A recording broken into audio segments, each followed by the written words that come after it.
réew boo xam ne président bi prison la bàyyi ko premier ministre bi prison la bàyyi ko président assemblée nationale bàyyi ko ci sous bracelet électronique amatul ku fa kaso jomb.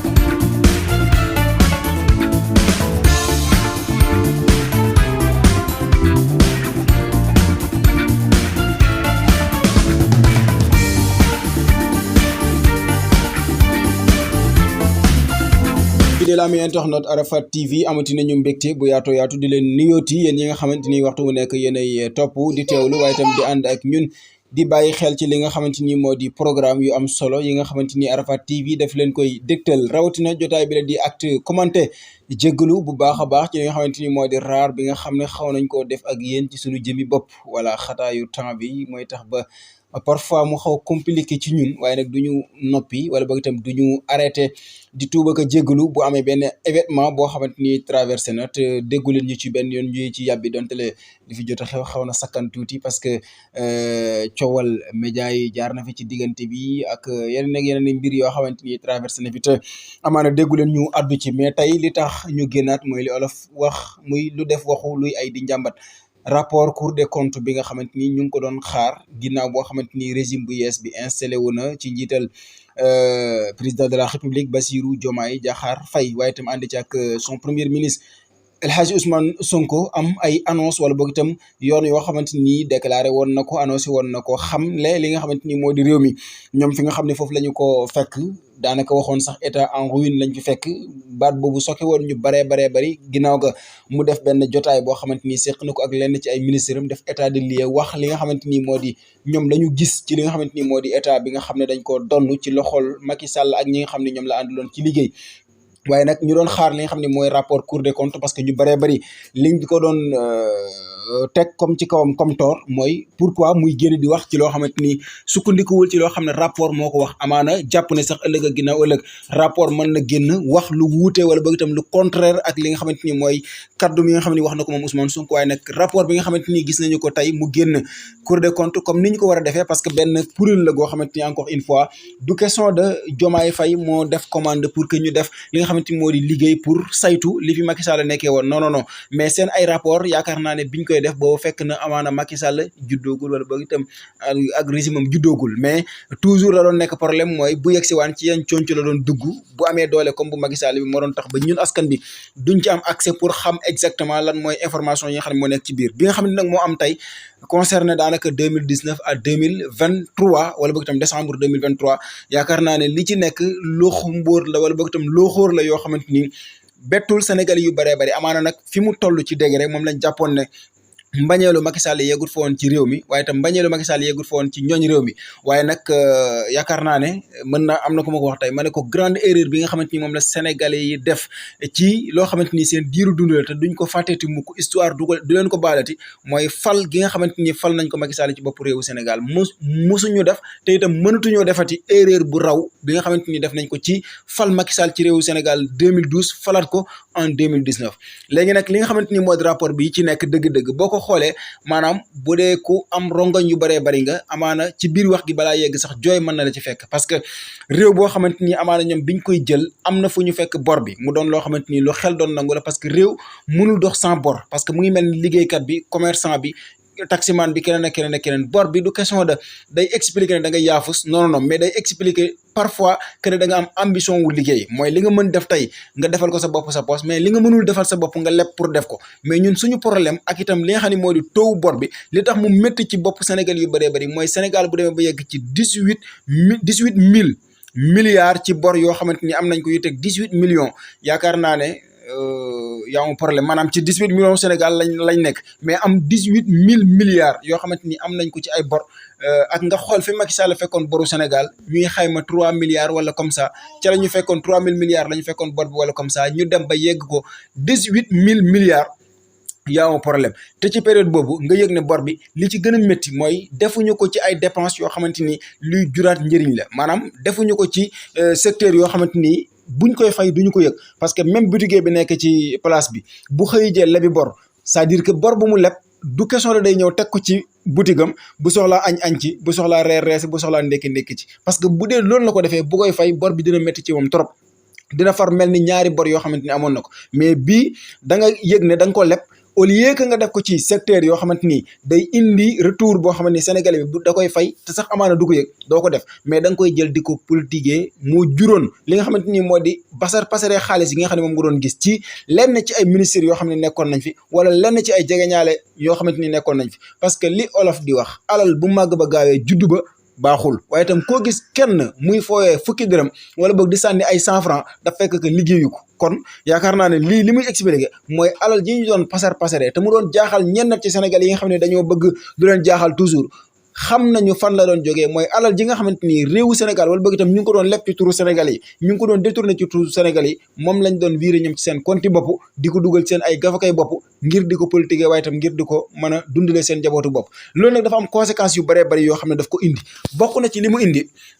Sénégal ba léegi mën a des ci réew yi nga xam ne dañ koy noté ci réew yu pauvre waaye itam ñu mën ko noté ba léegi ci réew yi nga xamante ni bu Espagne soxla ay liggéeykat dañuy jàpp ne ndaw Sénégal amuñu xëy ci seen liggéey ba fii la ñuy yónnee pour que am nombre sénégalais yoo xamante ni dañuy dem Espagne pour war a mën a liggéey waaye itam bokk na ci li mu jur mooy sénégalais yu bëree bëri yoo xamante ni ñàkk nañ xëy fii waral ñu soobu ci géej gi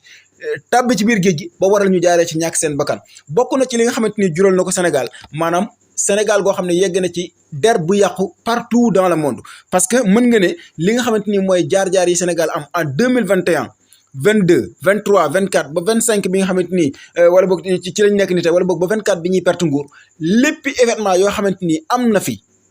ci jaamaarloowu politique yoo xamante ni jur na ay Sénégal yu bëree bëri yu ñàkk seen bakkan lenn képp moo doon source de départ bi lenn képp moo doon moteur de départ bi mooy xam nga bu baax a baax ne luubal nga sàcc nga alal ju bëri mais itam yëg nga ne am nga benn menace bu tegu ci sa kanam mooy Ousmane Sonko ak ñi mu àndal pare nañu pour jël pouvoir bi léegi nag yow naka nga mën a combat avec Ousmane Sonko ba tax duñu jot pouvoir bi pour feeñal la nga sàcc pour nangu la nga sàcc pour sanctionner la parce que da nga sàcc lii mooy li nga xamante ni moo doon expliquer ñu créer fi seenum Adji Sarr lii moo doon expliquer ñu créer fi seenum Mamour Diallo lii moo doon expliquer ñu rey Sénégal yu bëree bëri pour continuer di conserver pouvoir parce que xam nañu bu baax a baax que ne bu ñu wàccee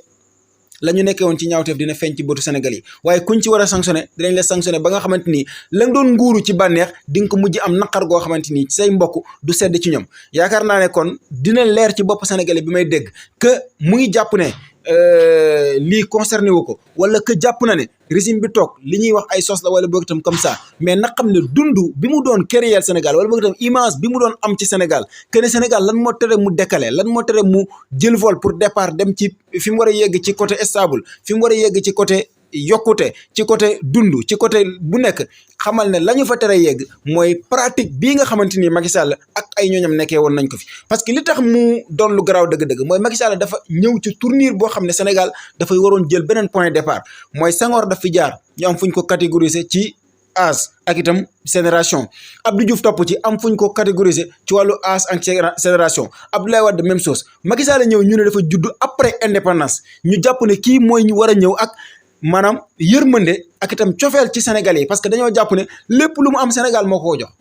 ba ci école yu mu jàngee Sénégal ñoo ko jox amaana ñële bi ñuy jàng peut-être am na colonial yu fi nekkoon ñoo leen defal comme ça mais pourquoi Macky Sall moom lépp réew mi defal ko mooy président bi gën a bañ Sénégal du ma wax sax Sénégal président mais sénégalais bi gën a bañ Sénégal buñ la laajoon jarul ngay wër gauche à droite il s'appelle Macky Sall mooy ki gën a bañ Sénégal parce que lii da ngay dem ba ci kanam nga ne maanaam nit maanaam benn kër rek boo ko amee ci am réew jàpp naa ne war nga am mbël cofeer réew mooma ba musiba yii doo ko teg mais Macky Sall la ñu dénkale lu toll ni am réew laataaka ñu lay dénk réew mi fi ñu jaar ak yow yëpp ci xeetu teraanga buñ ko mën a waxee noonu poste de responsabilité bu nekk ñu jox ko assemblée nationale poste ministère bu nekk ñu jox ko te amu ci benn boo xam ne mën nga ne mérite moo tax mais juste Sénégal moo ko nangul ak itam dirigeant yoo xamante ni amoon nañ ko mais kooku ñu xëy ak yow dénk la palais ne la diriger ñu suñu réew diiraaw nga yor Sénégal googu nga jàpp ne yow am na lenn intérêt loo war a am lu dul intérêt wu sénégalais boobu ba war a dugal Sénégal ci kaawa gii nga xam ne dugal nga ko ci. imagine toi ñu yeggoon élection présidentielle 2024 Macky Sall continué woon nekkaat ci bopp réew mi wala nga imaginer ñu continuer ñu ne 24 février wala boog 24 mars jàll na kan mooy président de la république bu Sénégal ñu ne Amadou Ba nga jël ne kon chiffres yi ñu doon maquillé yëpp doon ñu wax ne fii la dette bi toll fii la boru Sénégal toll te toujours dañ ko doon nëbbu Sénégal yi loolu la ñuy continuer di ko maquillé di ko nëbbu Sénégal yi après lan lay jur xëy mbir mi ne tëll kalaate nga yëg ne Sénégal ci boppam moomatul Sénégal moomatul boppam nekk na ci loxo ñeneen moo tax encore une fois régime bu bees bi nañu xam ne seen premier résultat boo xam ne askan waa ngi koy xaar ci ñoom mooy baat bi ñu wax ci gàttal jub jubal ak jubbanti gis nga baatu jubbanti boobu ci boppam yàlla xam na ne fañ ko teg ca fin ba bu ñëwoon teg ko ci début bi parce que mooy li Sénégal yi di gën a xaar parce que mënuñu nekk ci réew bu mel ni Sénégal ndóol gi fi nekk turu Sénégal fi mu yegg ci wàllum ndóol ba nga xamante ni fuñ soxlaa leb ñu lebal leen parce que xam nañ ne soxla nañ ko waaye itam ak li ñu am ci ay ressources mais nga yëg ne régime bi fi nekk wala boog bi fi nekkoon lu leen neex lañ doon caxat-caxatee ci alal ji encore une fois li may demandé di ko sàkku autorités yu bees yi nañ ànd ak rigueur ci rapport bi nga xamante ni Cour des comptes génnee nañ ko même man Mansour Dramé bu ma taxawee bëgg défendre ñi nga xam ne lañ tudd ci mbir mii wala boog itam ñoo yóbbu Sénégal fii ñu toll ak li nga xam ni moo nekk ci biir rapport bii bu ma taxawee pour défendre ko nañ ma yóbbu ci yoon bu jëree tëj ma ñu tëj ma fa parce que manipulation bi nga xam ne lañ nekkoon ci affaire politique politicienne ba nga xam ne da ngay toog ci plateau ab rapport bu génn au lieu que nga dem ci chiffres yi au lieu que nga dem ci farata ji wax li nga xamante ni moo di scandale yi ñu doon jéem a tàbbal réew mi doo ci wax mais da nga fay nekk di layam-layaame ak itam di jéem a setal ñi ñu ci tudd que du ñoom kosee ko fi def que du njëkkuñ ko fee def Ousmane Sonko lu mu wax rek dañ koy confirmer wala comme ça rapport yi nañ bàyyi caaxaan lii binduñu ko ci nguuru Ousmane Sonko ak Diomaye Faye ba ñu koy bind Macky Sall moo fi nekk lay problème mooy lan moo taxoon jotuñ ci woon boobu ba léegi encore une fois maa ngi sàkku képp ku taxaw pour défendre ñii même bu dee ci page Facebook la ko def na yoon am lante ak moom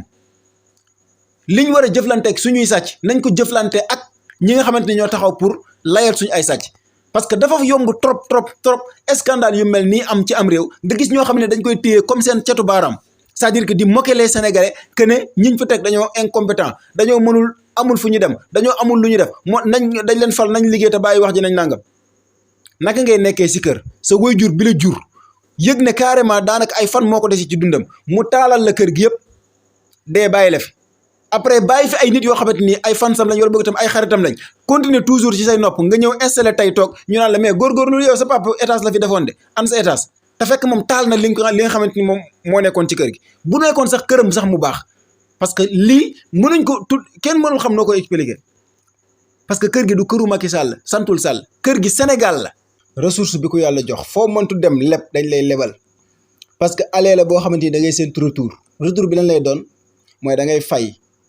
comme li nga xam ne moom lañ leen lebalee wa ilaa taux d'intérêt boo xam ne day dolleeku mooy diir bi nga xam ne nga waroon fay moom lañ la àppaloon weesu nga ko te mënoo fay taux d'intérêt bi di gën a dolleeku wa ilaa yow mi nga xamante ni da nga ma lebal ëllëg say entreprise say société buñ bëggee ñëw fii pour bokk ci ñuy exploiter alal ji ñu yàlla jox maanaam da ngay am 1000 chance yow pour bokk waaye tam am 1000 chance pour am fi ay privilèges yoo xamante ni même doomu réew mi buñ placé woon pour jot ci loolu duñ ko mën def mooy exemple bu gàtt total bi muy am sensu di gagné lenn ci suñu pétrole réew wala boog suñu gazu réew te fekk offre bi gën a néew la joxe woon maanaam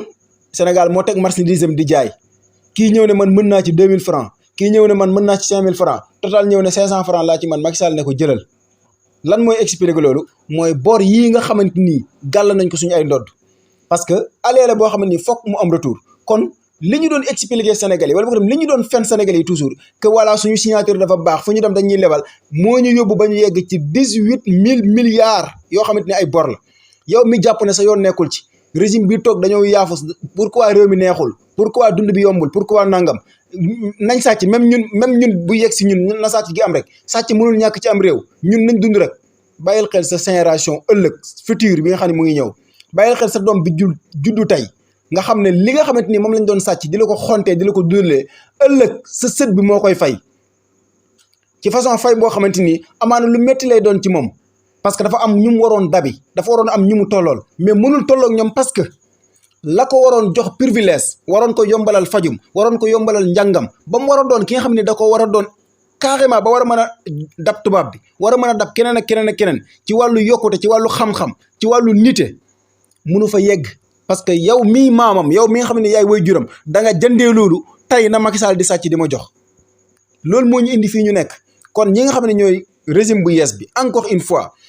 li ñuy sàkkuwaat ci ñoom mooy nañ dem ak rigueur ci li nga xamante ni mooy liggéey bii di leen xaar nekk ci seen kanam képp koo xamante ni rapport laal na la nañ ko topp seen bi na wàcc ba ci kum war a dal na yar bi dal sa kaw. maa ngi fàttali sànq ci sama essai réew boo xam ne président bi prison la bàyyi ko premier ministre bi prison la bàyyi ko président assemblée nationale bàyyi ko ci sous bracelet électronique amatul ku fa kaso jomb.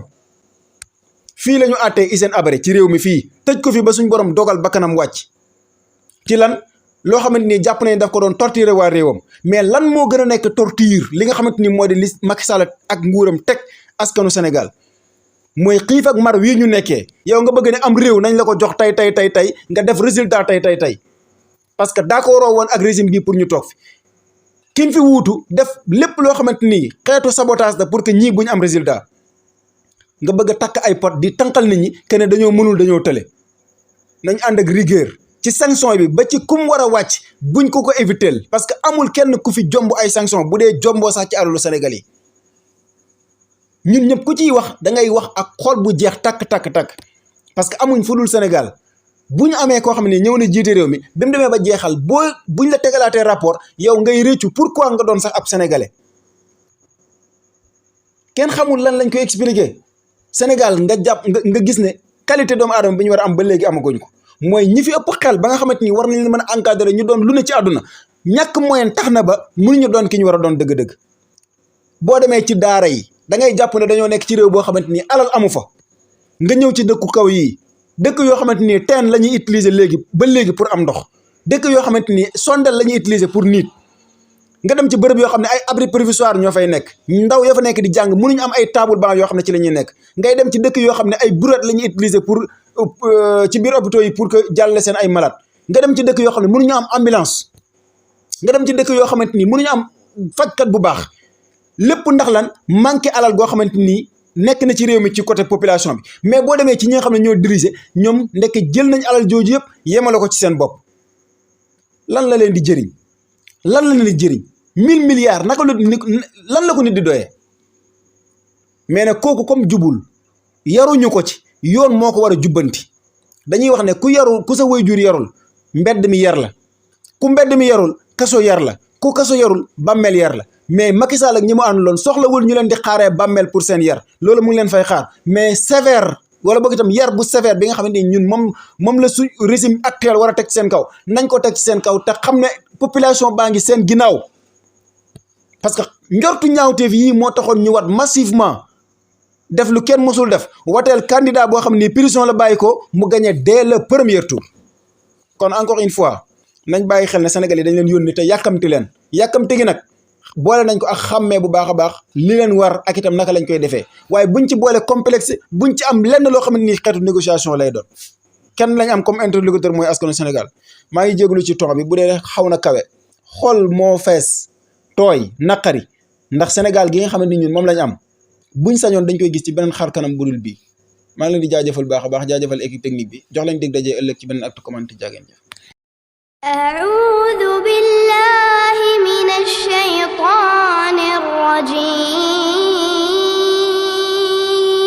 mbokk yow mi am yéene teewee ji ziara annuel bu Wanar bi ñu jàpp ni samedi 22 février 2025 abal ma say nopp bi lay xibaar yaa ko moom association des ressortissants de Wanar ñoo leen di yëgal ne am na ñuy bis yu war a départ ci Ndakaaru ngir wutali Wanar teñ jeudi 20 février bu 14h jotee ca terrain Akapes ci paas yu xéwale lool nag ndax 6000 francs képp la ngir yeneen i leeral jokkoo leen ak Seet Cissé nekk ci 77 049 88 06 wala Moustapha Cissé ci 77 896 18 00 association des ressortissants de Wanar ñoo ànd di ñaanal El Hadji Jarga Cissé mu yàgg fi lool te ànd ak wér tey ñaanal ñëpp ziyaara bu ñu nangu